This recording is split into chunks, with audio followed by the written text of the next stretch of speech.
Starting పాయింటే నువ్వు సమానమైన న్యాయం పాటించట్లేదు.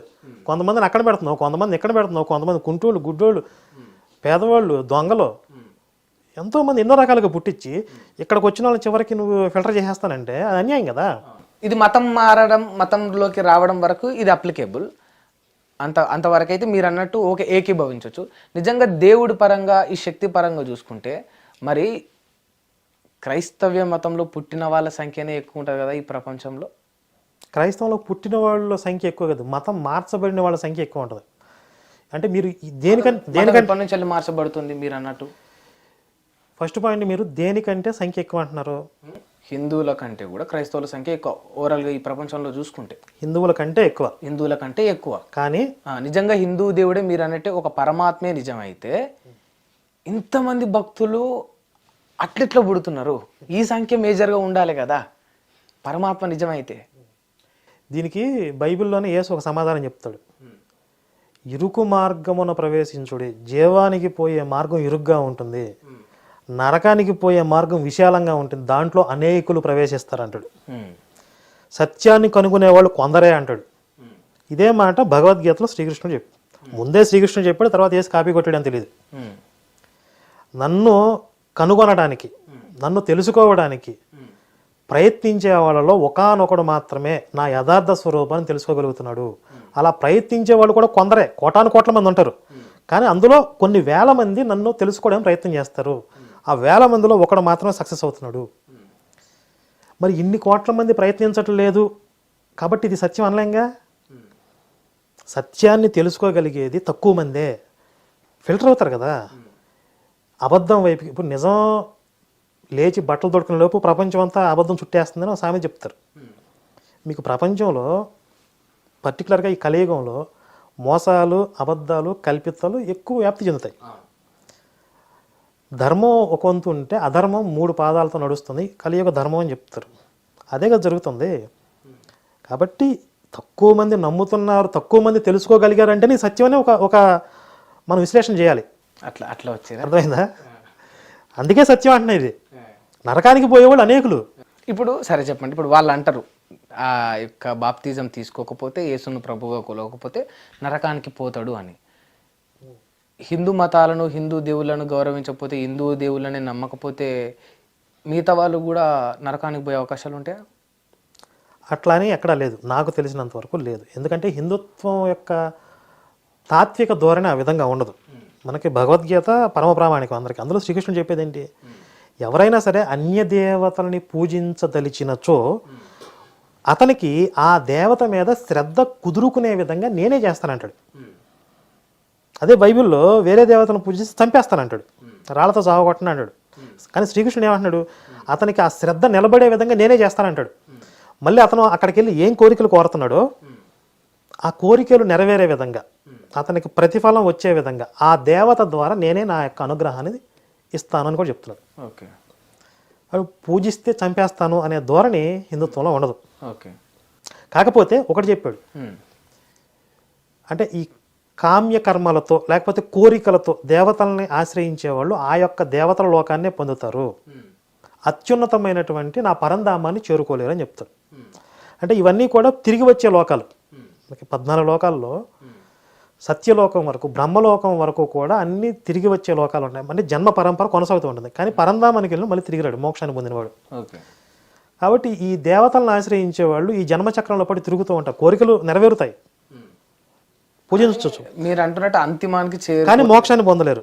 అది శ్రీకృష్ణుని పరతత్వాన్ని పట్టుకున్నప్పుడే. ఓకే, మోక్షం అంటే అక్కడే ఉంటుంది, అక్కడేం లేదు. జన్మరాహిత్య మోక్షం అంటే ముక్తి, ముక్తి అంటే విడుదల. దేని నుంచి? ఇప్పుడు ఈ జన్మచక్రం అనేది ఒక జైలు అనుకుంటే ఈ జైలు నుంచి జీవుడికి విడుదల.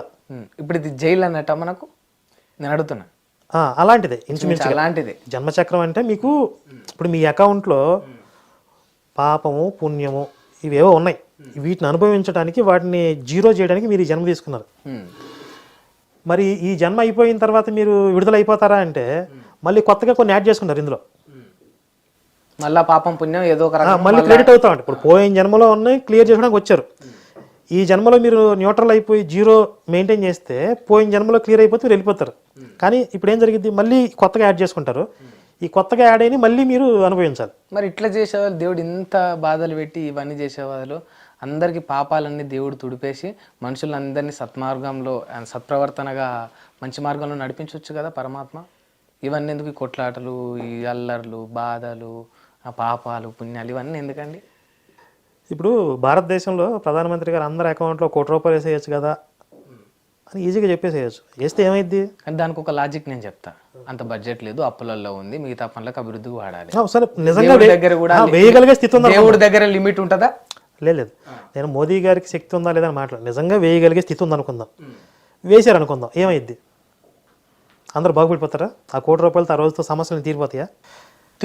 తీరిపోవు కదా. మళ్ళీ ఆ ₹1 తర్వాత మళ్ళీ యుద్ధాలు, మళ్ళీ గొడవలే, మళ్ళీ ఒకడినొకడు మోసం చేసుకోవటమో లేకపోతే దురాశలో స్వార్థాలు అన్నీ. ఎందుకంటే ఇక్కడ ఆపేటోడు ఉండడు, అనేటోడు ఉండడు, చట్టాలు చేతుల్లోకి తీసుకుంటారు, డబ్బు వచ్చిన తర్వాత అహము అన్ని బలుపు కానీ మీరు అంటున్నట్టు మోక్షానికి రీచ్ అయిన తర్వాత దేవుడే అక్కడ హై కదా, ఇంకేమీ ఉండదు కదా.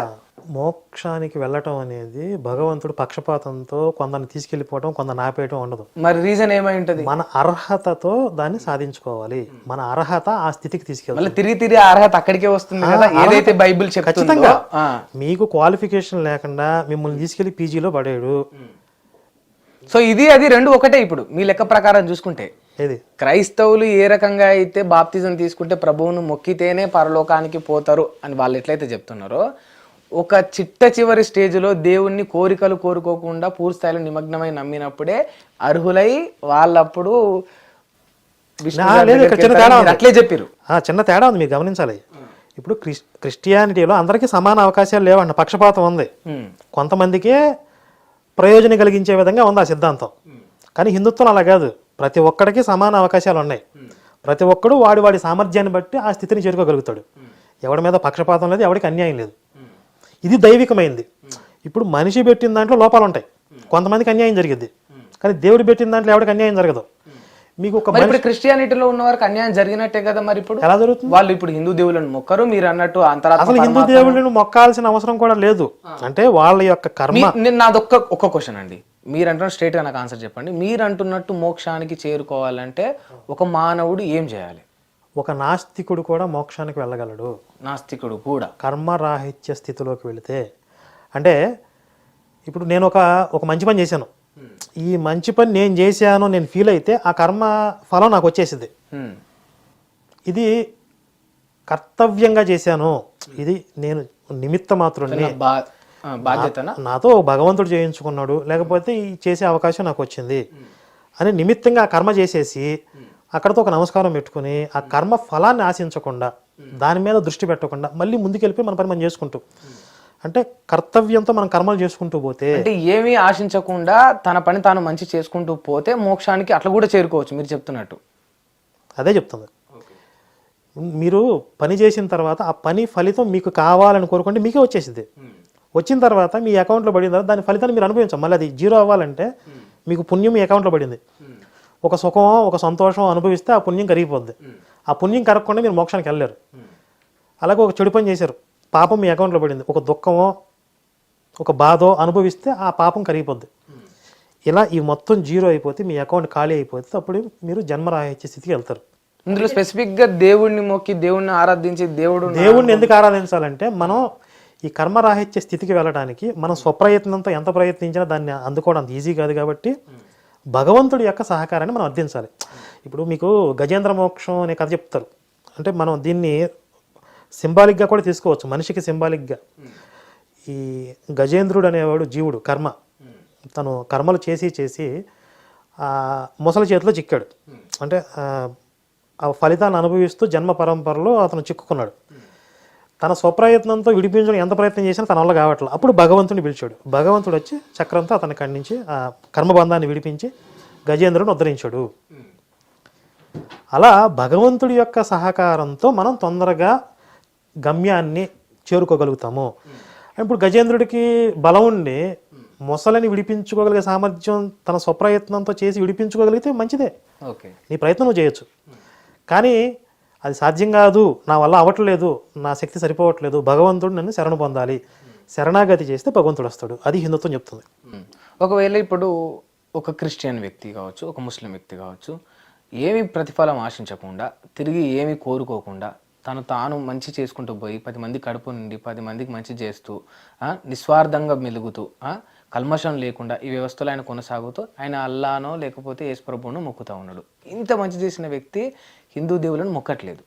ఇప్పుడు ఆయన మీరు అంటున్నట్టు ఆ మోక్షానికి పోతాడా పోడా? ఇప్పుడు మోక్షం అనేది నిజంగా అతను నిస్వార్థమైన బుద్ధితో చేశాడా అనే దాని క్యాలిక్యులేషన్ మీద ఉంటుంది. ఇప్పుడు ఆయన నిస్వార్థమైన బుద్ధితోనే నిస్వార్థమైన బుద్ధితో అంటే కానీ మీరు అంటున్నట్టు ఆ పరమాత్మని నమ్మలేదు, మొక్కలేదు, కొలవలేదు, ప్రతిఫలాన్ని ఆశించకుండా. ఇప్పుడు భగవద్గీతలో శ్రీకృష్ణుడు ఏదైతే ఒక ప్రమాణం చెప్పారో ఆ స్థాయిలో కనుక ఉంటే దానికి ఆ ఫార్ములా ప్రకారం ఎవరైనా వెళ్తారు. ఇప్పుడు దేవుని మొక్కకున్నా ఆ చెయ్యాల్సిన మంచి అంతా చేస్తే ఇప్పుడు ఆ యేసు రూపంలో ఉండి అతన్ని ఉద్ధరించేది శ్రీకృష్ణుడే. యేసు రూపంలో అంటే అతను నిజంగా అంత నిస్వార్థ బుద్ధితో చేస్తుంటే గనక అతన్ని యేసు రూపంలో అనుగ్రహించేది శ్రీకృష్ణ పరమాత్మ. ఇది భగవద్గీత ఆయన చెప్పాడు. యేసు రూపంలో ఉన్నది కూడా శ్రీకృష్ణుడే. యేసు రూపంలో వాళ్ళ కోరికలు తీర్చేది కూడా శ్రీకృష్ణుడే. మంచి స్టేట్మెంట్ ఇచ్చారు, పెద్ద స్టేట్మెంట్ ఇది. యేసు రూపంలో అంటున్నా, యేసు రూపంలో అదే శ్రీకృష్ణుడు అంటున్నాను. అదే యేసు రూపంలో ఉండి కూడా వాళ్ళని అనుగ్రహించేది శ్రీకృష్ణుడే. ఓకే, ఇప్పుడు ఎందుకంటే మాతృ హృదయం. హిట్ టీవీ యాప్, ఇందులో short news, live news, entertainment shows, movies, digital magazines తో పాటు మీ జిల్లా వార్తలను కూడా ఫ్రీగా చూడొచ్చు. ఇంకెందుకు ఆలస్యం, వెంటనే హిట్ టీవీ యాప్ ని డౌన్లోడ్ చేసుకుని ఫ్రీగా ఎంటర్టైన్మెంట్ పొందండి. Hit TV app, hit TV app, please download hit TV app. Hit TV app ని ఫ్రీగా డౌన్లోడ్ చేసుకుని ఎంజాయ్ చేయండి. మీకు నచ్చిన ఎంటర్టైన్మెంట్ కోసం హిట్ టీవీ యాప్ ని ఫ్రీగా డౌన్లోడ్ చేసుకుని ఎంజాయ్ చేయండి. హిట్ టీవీ యాప్ ని డౌన్లోడ్ చేసుకుని ఆస్వాదించండి, ఆశీర్వదించండి. ఇంతమంది సెలబ్రిటీలు హిట్ టీవీ యాప్ ని డౌన్లోడ్ చేసుకోండి అని చెప్తున్నారంటే ఎంత మంచి యాప్ ఆలోచించండి. అమెరికా అమెరికాలో చదవాలనుకునే వాళ్ళకి విశ్వసనీయమైన పేరు మన శౌర్య కన్సల్టెన్సీ. UK లో 1 year masters, UK లో 1 year masters, 2 years work permit up to 5 years visa. Contact Saurya Consultancy. Contact 89851 89851.